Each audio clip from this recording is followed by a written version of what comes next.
Hi, thank you so much for joining me on the mat again. We are closing out the second limb of the Eightfold Path of Patanjali. So the second limb is, as we've been talking about, is the niyamas, or the self-reflection, self-study, relationship with self. Today we talk about Ishvara pranidhana, which means surrender.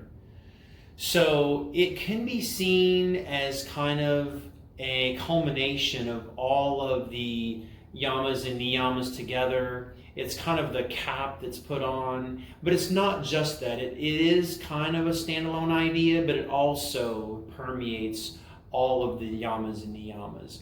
And these all together allows us, when we embrace all of the yamas and niyamas, we can come to our mat fully willing to surrender to the posture or to the class or to the instructor. In the original sense, it was surrender to the divine.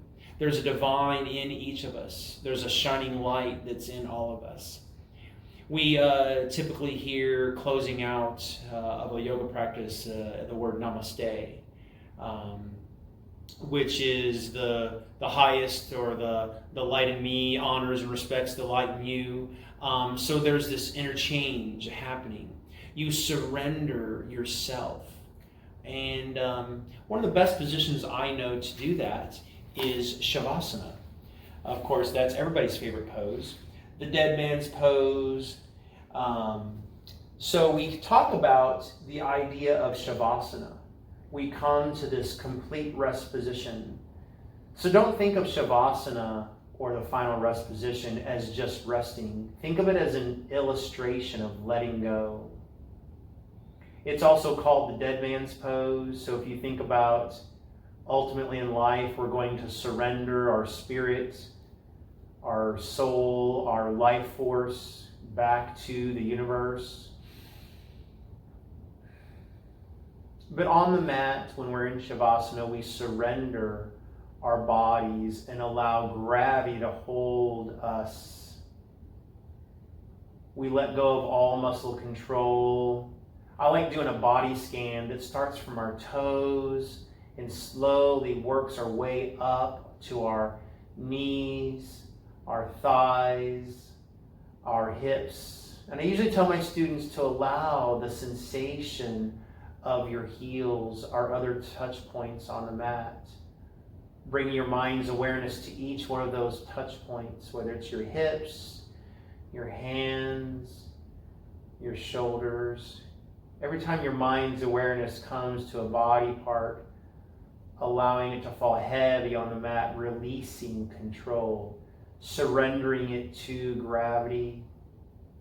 So there's a physical surrendering, a physical letting go, which is an illustration of us surrendering to the yoga philosophy and surrendering to the divine.